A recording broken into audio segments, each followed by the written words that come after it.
Liverpool are facing a serious centre-back crisis at the club with Giovani Leoni's ACL injury, some news this morning around Ibrahim Konate and Mark GUEHI. It's a very uncertain time at the club in regards to centre-backs. We're going to take you through all the news this morning, look at all the quotes. I'd love to hear your thoughts in the comments below on this. Who do you think will stay? Who do you think will sign?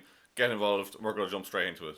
I know we touched on this yesterday, but just to quickly go back over it, Giovani Leoni has of course suffered an ACL injury that does seem to be keeping him out for the next at least 6 months. It's a horrible situation. Like, he's so young, he looks so good, and it's just, I know, like, ACL injury, it has this big spook around it. Everyone thinks it's like, oh my god, it's a career ender, it's going to be life altering for him. In this day and age, ACL injuries don't tend to be quite as bad. Like, we've seen players come back from serious injuries and perform at least 99% of the level they were at previously. I have very, very high hopes that Leoni will come back fitter and stronger and better than ever when he comes back after this. He himself put up a quote on Instagram. He said, "I want to sincerely thank every single person who has shown me support in this difficult moment.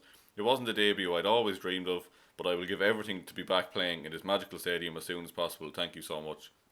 And we've seen underneath that a lot of the Liverpool players have shown their support. A lot of other players from other clubs, like, they will rally around him and they will help him out through this situation. It's not going to be easy, but I think he will come back even better, and best of luck to him in his recovery. I hope he gets well soon, and I can't wait to see him back on the pitch because he really was just magnificent the other night. Next up, we have a quote from Fabrizio Romano this morning speaking about Ibrahim Konate's future at Liverpool, and he said, "At the moment, a new deal for Ibrahim Konate looks difficult.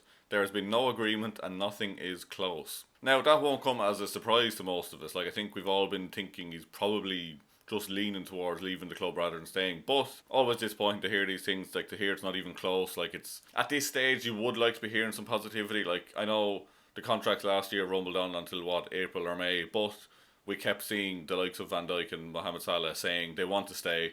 There was talk that there was like optimism on the club side, and there doesn't seem to be any of that for Ibrahim Konate, which is, it is baffling though, isn't it? Like, why would you want to leave this team? Like, I'm sure maybe he just has other ambitions to play in other leagues or other countries, but like, you're beside Virgil van Dijk in one of the best teams in the world, if not the best team in the world, potentially going for 3 or 4 trophies this year. Why would you want to leave? Like, it must be money. I don't know. Like, the club obviously have their structures and they don't want to go overboard, but I'm sure what they're offering him isn't exactly bad money. You know, it's crazy to me that he's even considering leaving, and it's not looking good. Like, a few weeks ago I was asked, like, where would you put it? I put maybe 60% he'd leave. I think at this stage it's at least 80 or 90%.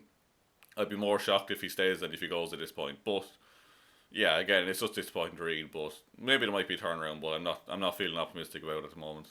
Leading on then into the potential ramifications, I suppose, of if Konate leaves or if Leoni is injured for long. Well, he is injured for long.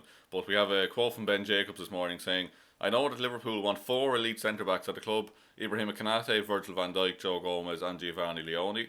But if Leoni's injury is significant and severe, they're only left with 3 options. Then we have to understand whether Liverpool would change their January approach. It's unclear at this stage." I think it's a no-brainer. Like, we have to sign a centre-back in January. If Leoni is going to be missing until basically the end of the season, and even then he's going to be starting to work his way back to fitness, we can't go through the season with 3 centre-backs and then shove Endo or whoever you want to do into centre-back if needs be. Like, we simply cannot go into 4 tournaments this season with 3 centre-backs and expect to win them all. We may not expect to win them all anyway, but you know what I mean? We can't compete on 4 fronts with 3 centre-backs. It's not possible, and I think it would be absolute stupidity not to move in for the likes of Mark GUEHI in January or whoever else the club deems fit. Like, we need more centre-backs. We can't be relying on makeshift solutions when we're going for 4. We can't be relying on makeshift solutions when we're pushing for 4 trophies. Along the same lines, we actually had a report this morning from an Italian publication saying that Joe Gomez remained a possible option for AC Milan in January, as the Italian side was close to signing him last summer. Leoni's injury might now rule down the move completely. Like, it's just...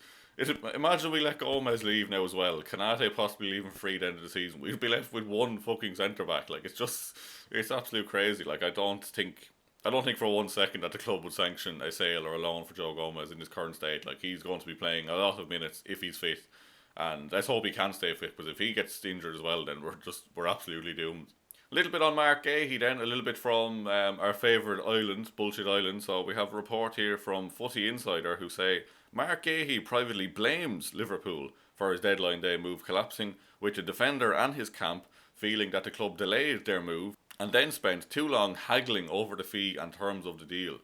The deal was agreed. The deal was done. It was Crystal Palace that pulled out because they couldn't sign a replacement. How is that our fault? Like, I don't believe this for 1 second. I don't think Mark Gahey will blame us. I think he will blame Crystal Palace for not getting a replacement sorted quicker. He will blame Oliver Glasner for basically holding him to ransom there. It's just, no, I don't believe that for 1 second. I don't believe that Mark Gahey blames him. Cause like, we've even seen reports from very reputable journalists that Mark Gahey sees long-term future at Liverpool still. So I don't believe that for 1 second. I think it's absolute bollocks, and it belongs firmly over there on Bullshit Island. Yes, you could make an argument that we should have come in a bit earlier, maybe not haggle on the fee, maybe put in an extra 5 million, get the deal done a month beforehand. But like I said, the deal was done, the deal was agreed. It was Crystal Palace just holding it up, wanting to get a replacement before they fully signed off on it. But the financial terms were in place. Mark Gahey's personal terms were agreed. Like, this report is absolute bollocks. Like, it just makes no sense. Joining us then on Bullshit Island is our resident Fakahez report, who said Atletico Madrid are hopeful of signing 34-year-old Virgil van Dijk in the future. The defender is open to continuing his career away from Liverpool when his current deal runs out, and like, maybe he will move on at the end of his contract. Like, it's hard to see Michael Edwards and co giving him a new deal at that age, but I don't think he's thinking about his next step yet. I think he's fully committed to Liverpool for this year and next year and possibly the future. Like, I can't imagine he's already lining up these moves. I think it's bollocks again, but like, it might end up being true, but I don't think that's on his mind at the moment whatsoever.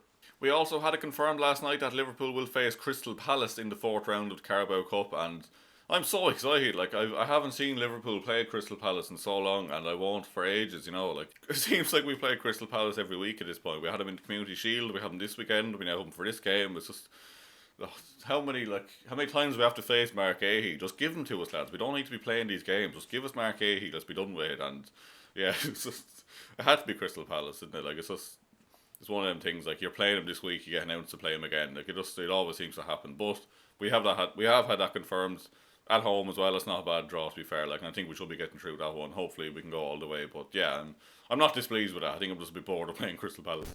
We'll finish up then with a quote from Florian Wirtz I thought was a bit interesting. So he said, he was talking about his price tag. He said, "I'd say that's just how it is. It's not normal that a player is that expensive, and everybody knows that. Slot told me not to put pressure on myself about how much I cost, because everyone around you would cost the same if they were somewhere else." And it's a fair point. Like, we don't really think about these things, but like, if you look at Liverpool's starting 11, there's a hell of a lot of players in there that probably would go for £100 million plus in their prime. Like, maybe like Salah and Van Dijk obviously wouldn't with their contract situations and their age and stuff. But we've even seen Slot talking about this recently, basically saying that if Dominic Szoboszlai was sold in the morning, he would be worth over £100 million. And like, it's a completely fair point from Florian to bring up, and for Slot to put to him, like, we put pressure on players for being sold at certain prices, but they can't control it. Like, that is just the quality. That is the realms of player we're moving in at the moment. So I hope, like, obviously he's not feeling the pressure too much. He has been decent so far. Like I said, he hasn't got many goals or assists yet, but he will come good. He will be brilliant, and I can't wait to see him more. So please do let me know in the comments what you think. Craig will be back later to give you the rest of the news, but that's just all from me this morning. So thank you very much for watching, and I will see you very soon.